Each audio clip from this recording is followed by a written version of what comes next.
আমরা কলকাতার শিয়ালদায় দেখেছি, আমরা আমাদের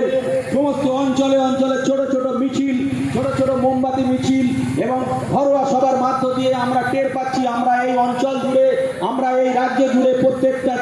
স্তরে বুথ কমিটি পর্যন্ত আমাদের যে র্যাডার, আমাদের যে ভাবনা, আমাদের যে যাতায়াত, সেখান থেকে আমরা টের পাচ্ছি এই অপপ্রচার আর এই বিদ্বেষ নিয়ে এই সরকার চলতে পারে না। আমার তো কোনো কোনো সময় মনে হয় যে এই সরকার 3 বছরের মধ্যেই মুখ থুবড়ে পড়বে। তাই বন্ধু বুকে সাহস সঞ্চয় করুন, এই এলাকায় আইএসএফ এর ঝান্ডাকে শক্ত করে ধরুন, এই এলাকায় আইএসএফ কে প্রতিষ্ঠা করুন। পাশের বুথগুলোতে অন্যান্য যে সমস্ত সংখ্যাগুরু এলাকায় রয়েছে সেখানকার মানুষদের বোঝান যে আইএসএফ কোনো সাম্প্রদায়িক, বিজেপির মতো সাম্প্রদায়িক রাজনৈতিক দল নয়। আপনার স্বার্থ, আমার স্বার্থ, আপনার সন্তানের ভবিষ্যৎ, আমার সন্তানের ভবিষ্যতের একটা পথ হচ্ছে আইএসএফ, আমাদেরকে উত্তরণের পথ হচ্ছে আইএসএফ। সেই জন্য আইএসএফ এর ঝান্ডাকে শক্ত করে ধরে বুথ কমিটিকে আরো শক্ত করুন এবং আগের দিনে আজকের যে মহান উদ্যোগ, এই বুথের মাঝের পাড়ার ছেলেরা যে নিয়েছে বড় পুকুর, পোড়া বড় পুকুরের, সেই উদ্যোগ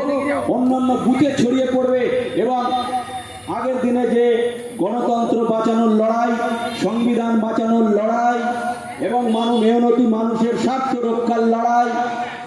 শিক্ষার যে অধিকার, ভারতের সংবিধানের যে মৌলিক অধিকার, যে ফান্ডামেন্টাল রাইটস আছে, সেইগুলোকে যে আগের দিনে আবার আমরা পুনঃপ্রতিষ্ঠা করতে পারবো এবং সেই পুনঃপ্রতিষ্ঠার ক্ষেত্রে আমাদের ইন্ডিয়ান সেকুলার ফ্রন্ট একটা মহান ভূমিকা পালন করতে পারবে সৈনিক।